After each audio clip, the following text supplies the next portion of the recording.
Olá pessoal, todos bem? Estamos aqui então para mais um vídeo explicativo, desta vez é da atividade 3 da unidade curricular 7.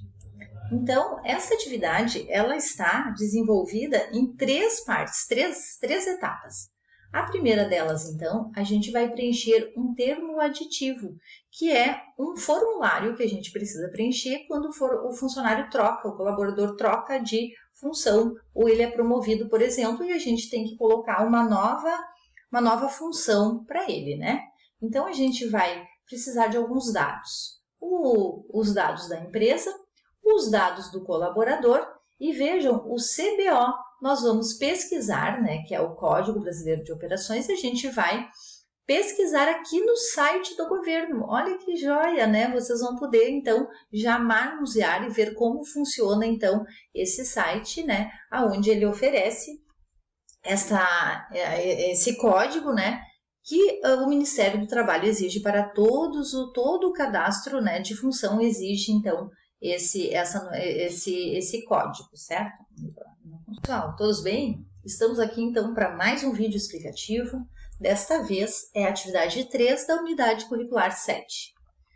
Nesta atividade, então, a gente vai ter 3 etapas, certo? A primeira delas, a gente vai preencher um termo aditivo, que é um formulário que precisa ser preenchido sempre que o colaborador troca de função, no caso de uma promoção, por exemplo. Então, aqui a gente tem os dados da empresa, a gente tem os dados do colaborador, a função anterior, o cargo anterior e o cargo para o qual ele foi promovido. E olha que bacana, a gente tem aqui o CBO, que é a Classificação Brasileira, né, de Ocupações, que vocês vão pesquisar, né, esse código aqui nesse site do Gov, ok?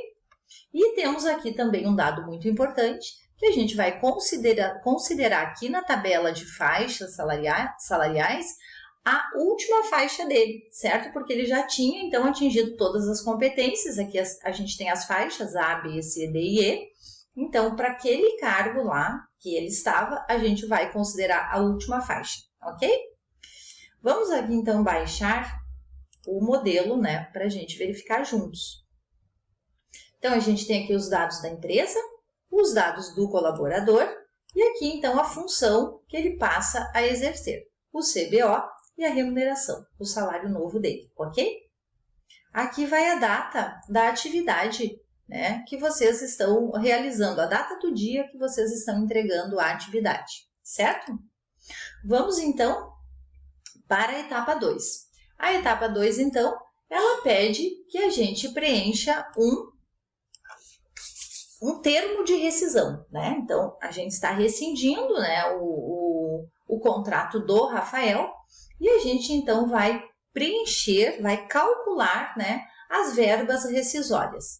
O Rafael, então, ele foi admitido em 6 de fevereiro de 2023 e ele foi desligado em 6 de 5 de 2023, ok? Vamos calcular, então, o vale transporte, vamos calcular os impostos, né? Enfim, se há imposto de renda, a gente também vai calcular lá, ok? Vamos mostrar, então, agora para vocês o termo de rescisão. Aqui está ele. Aqui estão os dados, então, do colaborador, né? É o Rafael, ele tem uma remuneração de R$ 3.500.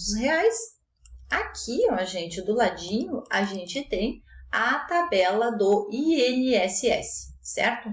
Nesta rescisão não há incidência de imposto de renda, certo? Por isso, então, não temos aqui a informação da tabela, porque não vai ter incidência sobre a remuneração dele. Aqui do ladinho, ó, a gente tem a memória de cálculo, certo? Que é como a gente chega, então, né, nesses valores. Então, vamos iniciar aqui. A gente tem inicialmente o saldo de salário de 6 dias, né? Porque a rescisão dele foi no dia 6. Vamos calcular proporcional, então, os 6 dias. Temos aqui o 13º proporcional também. Ele ficou 3 meses na empresa, né? Então, são 3 dozeavos. 3 dividido, aliás, a remuneração dele dividido por 12 vezes os 3 meses, ok? Temos aqui as férias proporcionais, que também são referentes, né, a 3 meses e 1/3 constitucional de férias, certo? O que é 1/3? É o valor aqui que nós encontramos, né, dividido por 3. Descemos um pouco mais aqui, a gente tem o vale transporte, que nós vamos calcular somente sobre o saldo de salário dos 6 dias, ok? Por quê? O mês anterior já foi descontado dele, então aqui a gente vai calcular somente sobre os 6 dias. Descemos mais um pouquinho aqui, temos também o adiantamento salarial, que é os R$550, que está lá na tarefa, né, informando lá na atividade. Temos a Previdência Social, gente, olha, prestem atenção aqui.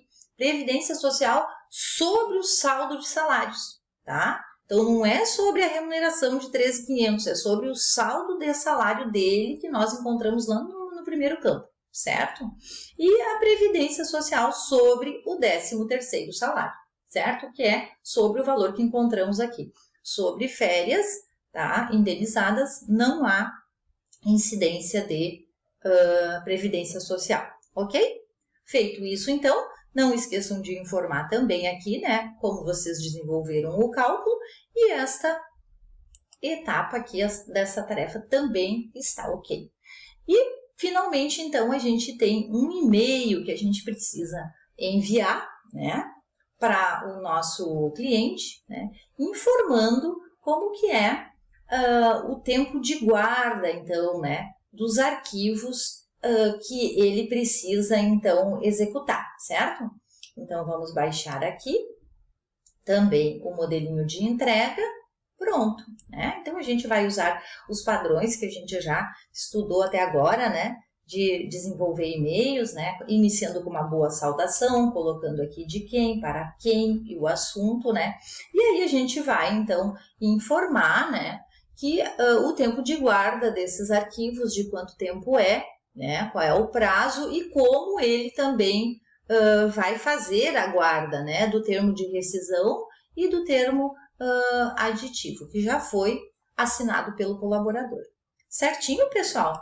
Espero que vocês consigam desenvolver assim com bastante eficácia, né, essa atividade, porque ela é muito importante, né, para o nosso curso. E qualquer dúvida sempre peçam, né, a ajuda lá para o seu tutor, ok? Muito obrigada, bons estudos!